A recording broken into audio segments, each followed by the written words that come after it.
Welcome back. Singareni కార్మికుల సమస్యలను పరిష్కరించిన బీఆర్ఎస్ పార్టీకి కార్మికులందరూ ఓటు వేసి గెలిపించారని పెద్దపల్లి పార్లమెంటు బీఆర్ఎస్ పార్టీ అభ్యర్థి కొప్పుల ఈశ్వర్ విజ్ఞప్తి చేశారు.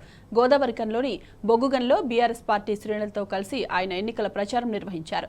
ఉదయం షిఫ్టుకు వెళ్తున్న కార్మికులను కలిసి కారు గుర్తుకు ఓటు వేయాలని అభ్యర్థించారు.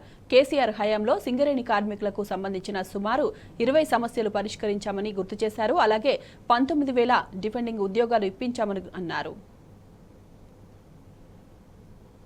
కేసీఆర్ గారు ముఖ్యమంత్రిగా బాధ్యతలు తీసుకున్న తర్వాత సింగరేణి సంస్థలో ఉన్నటువంటి మా కార్మిక సోదరులకు సంబంధించిన అనేక విషయాలను పరిగణనలోకి తీసుకొని వాటిని పరిష్కరించినటువంటి ముఖ్యమంత్రి కేసీఆర్ గారు దాదాపుగా ఒక 20 సమస్యలకు సంపూర్ణమైనటువంటి పరిష్కారం చూపించినటువంటి గొప్ప నాయకుడు కేసీఆర్ గారు.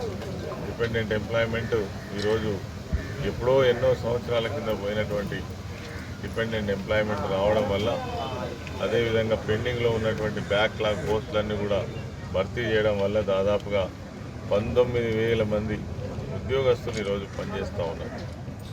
అదే కాకుండా లాభాల వాటా కావచ్చు, ఇళ్ల స్థలాలు కావచ్చు, మరి కార్మికులు కోరినటువంటి వాళ్ళకు ఇల్లు ఇచ్చేటువంటి ఇంటికి 10 లక్షల రూపాయల రుణం ఇచ్చేటువంటి అనేక సమస్యలకు పరిష్కారం చూపించినటువంటి నాయకులు కేసీఆర్ గారు. మంచి ప్రభుత్వం ఉంటే, మంచి నాయకులు ఉంటే ప్రజలకు మేలు జరుగుతుంది. అవకాశం కోసం, అధికారం కోసం వచ్చేటువంటి నాయకులు గెలిస్తే వాళ్ళు ఎన్నికల సమయంలో వస్తారు, వాళ్ళు డబ్బు ప్రలోభంతో మరి గెలుస్తారు, తర్వాత మనకు ఎన్నడూ కూడా అందుబాటులో ఉండరు.